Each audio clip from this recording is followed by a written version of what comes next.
produção cultural na UFBA, em 2006, não tem muito tempo.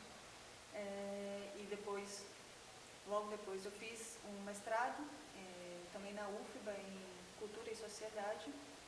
E, ao mesmo tempo, estava trabalhando já na gestão pública. Eu tive uma experiência antes com um projeto cultural, que era o Mercado Cultural, na Via Magia, mas em 2007 eu entrei na gestão pública, na Fundação Cultural do Estado, e estou até hoje lá. Eu trabalho desde a graduação com políticas culturais, então ter entrado na gestão pública foi uma experiência muito importante para mim, já que eu trabalhava com política cultural na teoria e pude experimentar o que é uma gestão pública da cultura na prática. Ao mesmo tempo, em paralelo com o trabalho na gestão pública de cultura, eu comecei a pesquisar também sobre um tema relacionado também a políticas culturais, que é a diversidade cultural, mais relativa às políticas internacionais sobre a diversidade cultural. Então, resumindo, sou produtora cultural, trabalho principalmente com gestão pública da cultura e pesquiso sobre diversidade cultural. As políticas culturais na Bahia, acho que elas atualmente estão num estágio de amadurecimento, que a gente ainda tem muito a pesquisar e a entender sobre gestão pública de cultura.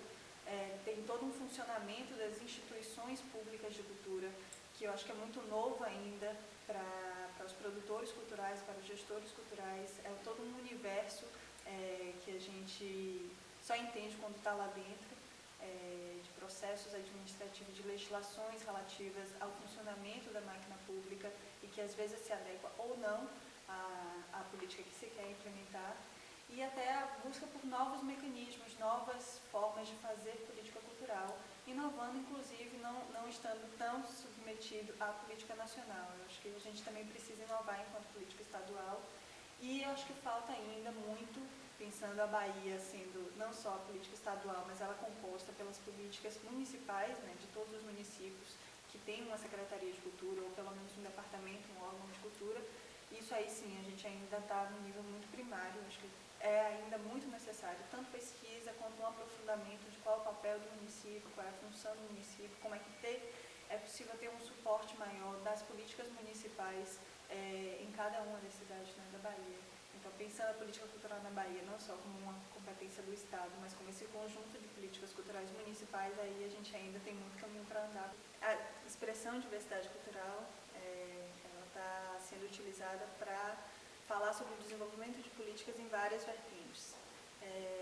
Quando eu comecei a estudar diversidade cultural, eu achava que ela estava muito relacionada à questão do patrimônio imaterial, das culturas populares, da valorização dessa cultura, dessa memória da cultura de uma cidade, de uma comunidade, de uma nação, o que quer que seja.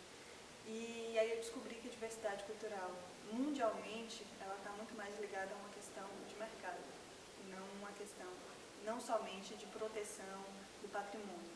Mas isso ainda não foi tão absorvido pelos gestores culturais, inclusive gestores públicos do Ministério da Cultura e dos estados também. Se a gente vai para o âmbito internacional, a gente vê que a diversidade cultural, como eu falei, ela está muito mais voltada a uma vertente de mercado, de conseguir viabilizar entre os países um mercado cultural equilibrado, que não exista uma sobreposição de produtos culturais consumidos em um país que seja vindo de outros e que de alguma forma impeça o desenvolvimento da indústria cultural local. Ou seja, ela está muito mais voltada a uma perspectiva econômica da cultura, de mercado da cultura, do que necessariamente da proteção. O principal documento que a gente tem atualmente é a Convenção da Unesco, que fala da proteção e promoção da diversidade das expressões culturais. Traz os dois termos, traz o termo da proteção, que é nessa perspectiva da valorização, mas traz também o termo promoção, de promoção. Promoção da cultura nesse aspecto, de criar um mercado cultural equilibrado, de ter o desenvolvimento de indústrias culturais, de ter o desenvolvimento de artistas, de grupos artísticos em cada um dos países, das cidades, dos estados, que implementarem a convenção, que incorporarem a convenção à sua legislação ou simplesmente à sua política, possibilitar esse cenário cultural equilibrado de consumo. Então, na perspectiva mundial e o que a gente fala da promoção da diversidade cultural, tomando como base a Convenção da Unesco, a gente está tratando disso. É necessário um equilíbrio do que é oferecido de produtos culturais mundialmente. Bem, quais as principais carências dos espaços culturais? Política. Eu acho que o que falta, não só na Bahia, mas eu acho que no Brasil, é uma política mais clara para este setor. A gente confunde muito ainda, isso nacionalmente, né, as políticas para o teatro como sendo uma política que é voltada para a linguagem teatral, mas também para o espaço próprio para essa produção teatral ser consumida, exibida, né, distribuída, que são os espaços culturais, mais especificamente os teatros, né, aqueles que têm uma caixa cênica. Mas acho que muito pela pressão dos atores culturais, né, dos artistas, dos produtores de teatro, sempre a questão específica da política para um espaço cultural, ela fica a segundo plano. Tanto que a gente não vê desenvolvido nem no nível federal, nem em outros estados, uma política mais clara voltada para espaços culturais. Então, eu acho que a principal carência dos espaços culturais na Bahia, e aí eu digo de maneira geral, é ainda a incipiência de uma política específica para este setor, tratar os espaços culturais como um setor. Eu acho que falta uma política voltada para os espaços de caráter mais multiuso ou que tenham possam apropriar atividades de caráter performático, seja da dança, do teatro, como também da música, as casas de show, por exemplo. Não tem política para casa de show. E é importante que se tenha, porque isso, inclusive, aquece o mercado. A gente não tem ainda mercado cultural na Bahia. Tudo ainda está muito dependente do subsídio governamental, né, da política que vem do Estado. Você não vê um mercado cultural latente, né? Você não vê um mercado cultural sustentável, vamos dizer assim. Ainda depende muito de subsídio.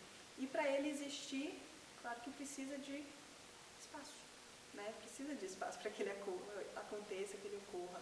Então, é fundamental ter política para isso. O que eu vejo ainda muito forte é uma falta muito grande de qualificação da equipe que trabalha nesses espaços, né? De entender qual é a finalidade de um espaço cultural, qual é a dinâmica de um espaço cultural que é absolutamente específica e diferenciada de um espaço de leitura ou de uma instituição governamental de cultura. Falta esse entendimento da função de um espaço, da dinâmica de um espaço cultural, que é algo muito específico. Falta a qualificação das pessoas que trabalham nesses espaços culturais, falta regulamento, falta diretriz de funcionamento, né, no que se refere a qual é o papel desse espaço nessa comunidade, nesse bairro que ele está, nessa cidade que ele está, nesse território que ele está. Falta entender isso e ter uma atuação específica para isso, né? E falta também, na Bahia e principalmente em Salvador, espaços comunitários. A gente tem uma produção em comunidade que é cada vez mais forte, ou talvez ela sempre foi muito forte, mas hoje em dia a gente consegue perceber ela muito mais, porque ela invade o centro da cidade, as pessoas têm muito mais voz do que tinha antes, então é possível que a produção seja tão forte quanto antes, mas hoje em dia a gente consegue perceber ela muito mais claramente. E falta espaço para essa produção mais voltada a grupos comunitários possa se profissionalizar, ou não necessariamente se profissionalizar, mas se apresentar para o seu público-alvo, né, para a sua própria comunidade, fazer com que eles reconheçam aqueles grupos que são existentes naquela comunidade. E para isso também precisa de espaço comunitário, senão a gente sempre vai estar forçando que os grupos de comunidade se apresentem em situações precárias, na rua, em praça, disputando com o ônibus que está passando, a Baiana de Acarajé e o pagode que está lá bombando. Então precisa disso. Então a gente precisa ter uma multiplicidade de espaços na cidade, para que a gente não restrinja o acesso à cultura àqueles que estão próximos ao corredor cultural, como é, por exemplo, o centro da cidade. Campo Grande, Vitória, é um grande corredor cultural.